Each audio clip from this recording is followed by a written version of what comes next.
My name is Oliver Smith, and I'm 24 years old now, but this story really begins when I was 16, living in the small town of Oakville. I came from a humble family.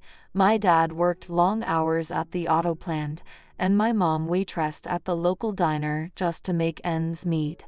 But I had big dreams of getting out, going to college, and making something of myself. Emily Wilson and I met in 10th grade English class.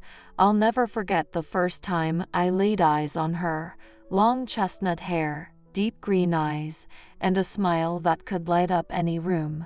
We got paired up for our project on Shakespeare's sonnets, and as we pored over the lines about love and devotion, I felt myself falling for this amazingly smart, funny girl. These words are so beautiful, Emily sighed one day as we worked together after school. Don't you wish we could find a love like that someday, Oliver? I felt my cheeks flush. I think I might have already found it, I stammered, unable to meet her gaze. Emily laughed, nudging me playfully. You're so sweet, but I'm serious. I want an epic love story for the ages. Over the next few months, we became inseparable. We'd spend hours just walking around Oakville, talking about our dreams and fantasizing about what life had in store after high school. My parents want me to take over my dad's construction company, Emily confided one autumn evening, kicking leaves along the sidewalk. But that's not the life I want, Oliver. I need to get out of this town, see the world. Then we'll do it together, I said boldly, taking her hand in mine. We can be each other's epic love. Emily smiled and squeezed my hand. Together then. Always. Those words would be our unspoken pact over the challenges that lay ahead.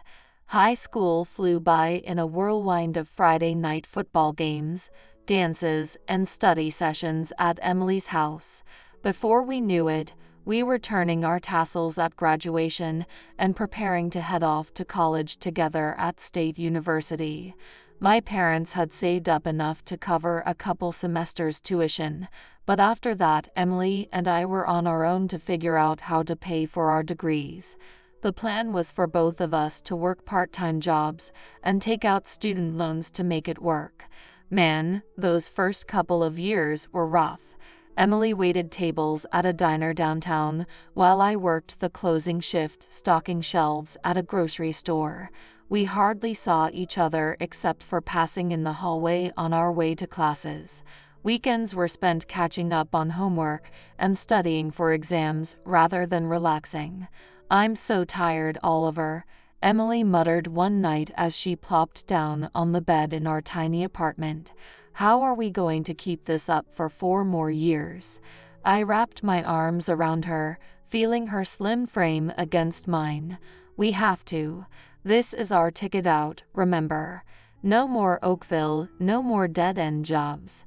We're going to make it. Emily managed a weary smile. My epic love story, coming true. You know it, babe, I said, kissing her forehead. We celebrated our minor victories, getting decent grades, paying the rent and utilities on time, treating ourselves to Taco Bell when we had a little leftover cash. But the stress was taking its toll on our relationship. Bickering became more frequent as we were dead on our feet from lack of sleep and funds. Somehow, by the grace of God, we made it through undergrad. I'll never forget walking across that stage in my cap and gown, Emily beaming with pride in the audience. In that moment, all the ramen noodles and all-nighters were worth it. With our hard-earned diplomas in hand, it was time to take the next big step. Despite her parents' vehement protests that I'd never be able to provide for her, I got down on one knee and proposed to Emily in the courtyard where we had our first date so many years ago. Of course I'll marry you, Oliver, she said through happy tears. My epic love for life.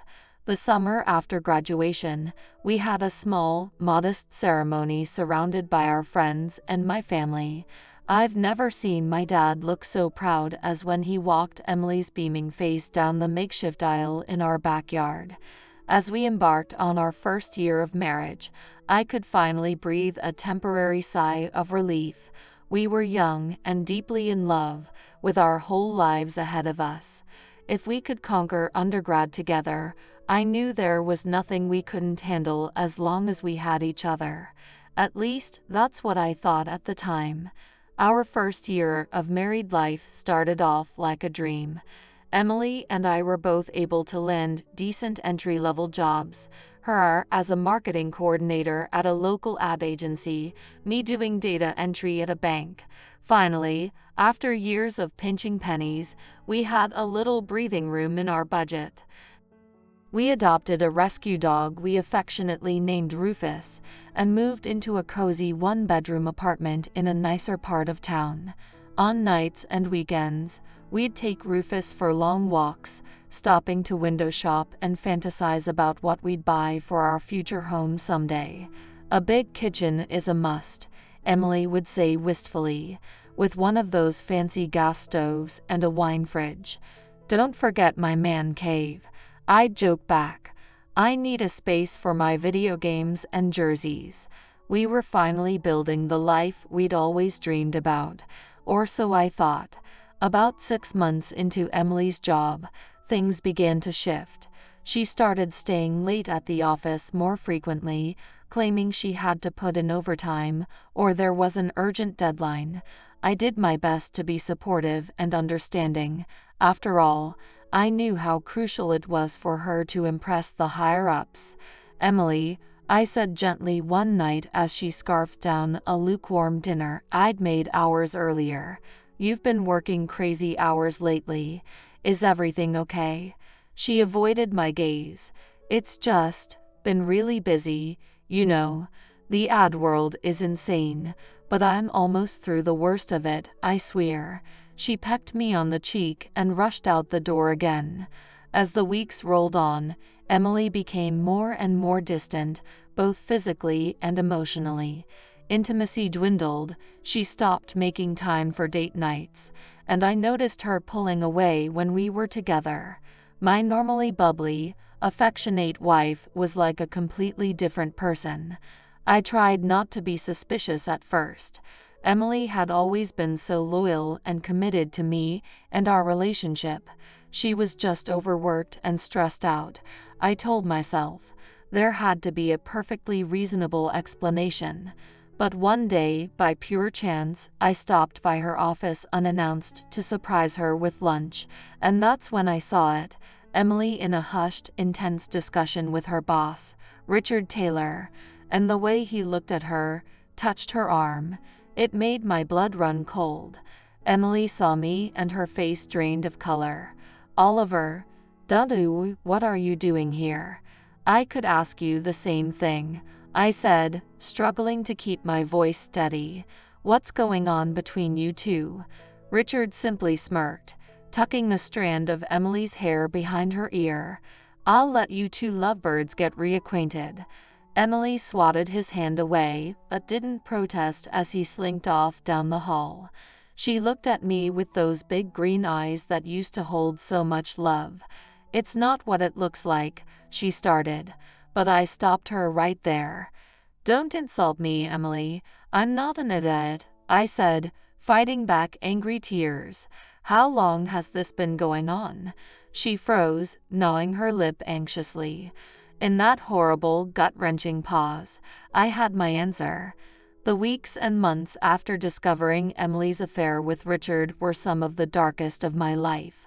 I think I went into a sort of waking nightmare state, just drifting through the motions as the reality of her betrayal slowly sank in. She moved out of our apartment, back in with her parents in Oakville. I could barely look at her when she came to collect her things, purging our home of any remnants of the life we'd built. The happy pictures, the decor we'd picked out together, it all had to go. "Oliver, please," Emily said brokenly as she shoved her clothes into a suitcase. "Can't we just talk about this? Work through it?" I shook my head mutely, staring at the bare walls, at the ghost of the woman I loved. "I'm so sorry," she whispered. "You have to believe me. It didn't mean anything." "Get out," I choked out, unable to bear the sight of her a moment longer.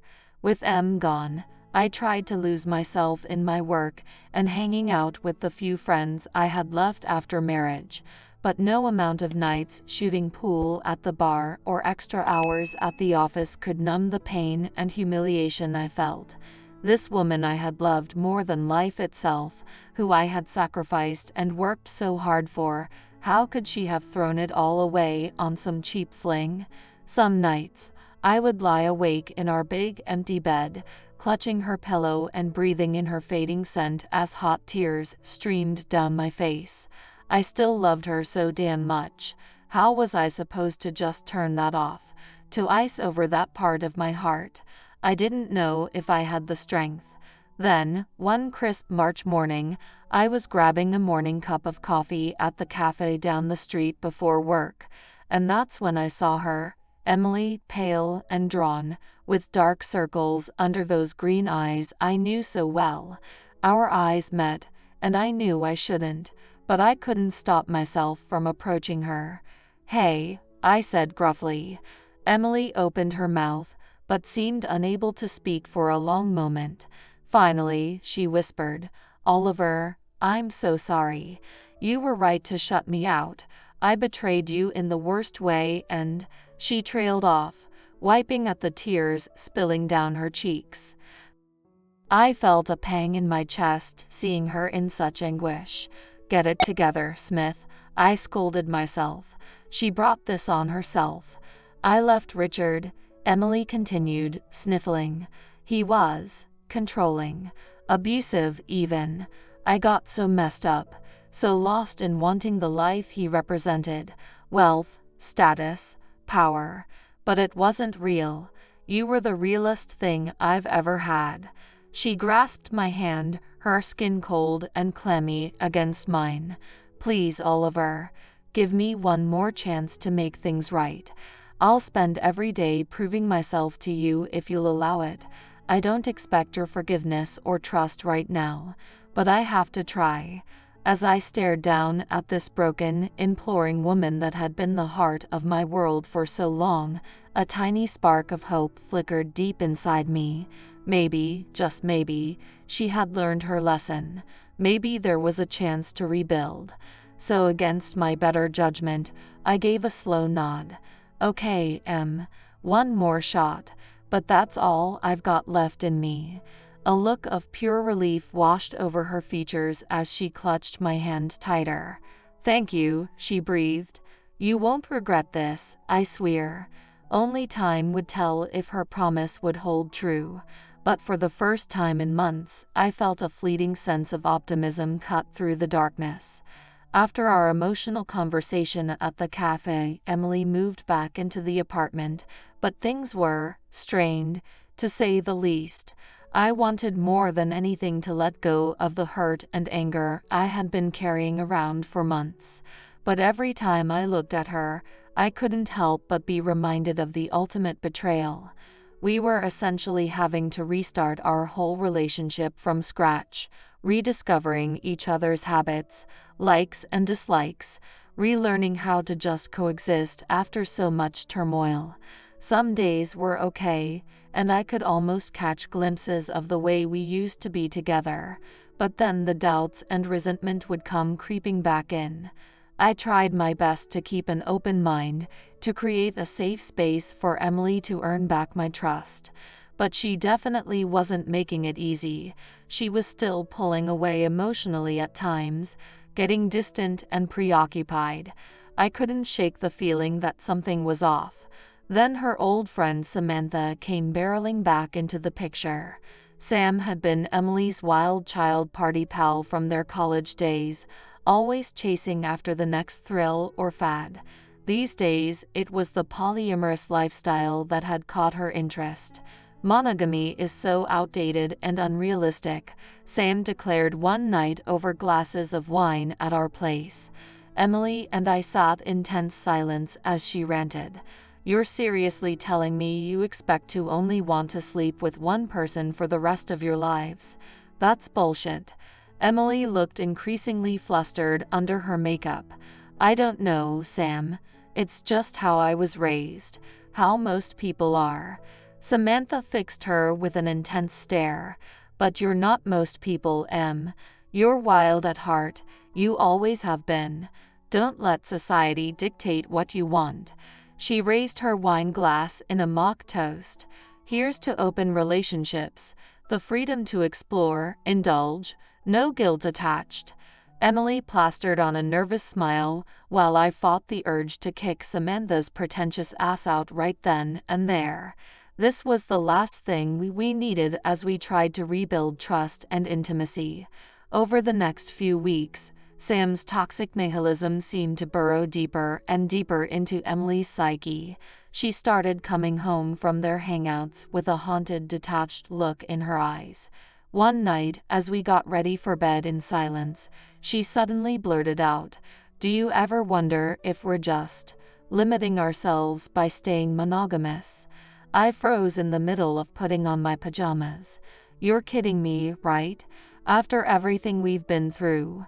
I know, Emily said quickly, but just hear me out for a second. What if Samantha's right? What if we're not meant to be bound to just one person forever? It's so restricting. Love takes work, I shot back, trying to control the tremor in my voice. It's a commitment. If you're not ready for that, then I don't know what the hell we're even doing here. Emily recoiled slightly, her eyes going wide. That's not what I meant. I just think we should keep an open mind, that's all. But I could see it in her expression. The seed had been planted, put there by that toxic friend of hers. The life we had fought so hard for was being uprooted yet again. As I lay awake long into the night, I knew in my gut that our delicate attempt at reconciliation was hanging by a thread. Things only went downhill faster after Emily dropped that bombshell about open relationships. No matter how much I tried to reassure her, to have the hard conversations about boundaries and commitment, she remained stubbornly fixated on the idea of freedom. "Don't you ever just want to experiment, Oliver?" she asked wistfully one night as we lay in bed, inches apart yet miles away. "See what else is out there. We're still so young." I squeezed my eyes shut, feeling sick.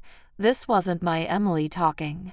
This was the toxic influence of that leeching friend Samantha warping her mind. "You're all I've ever wanted," I said tightly. "Why isn't that enough?" She didn't respond, just stared up at the ceiling, her expression unreadable. We started fighting constantly about intimacy, priorities, our visions for the future.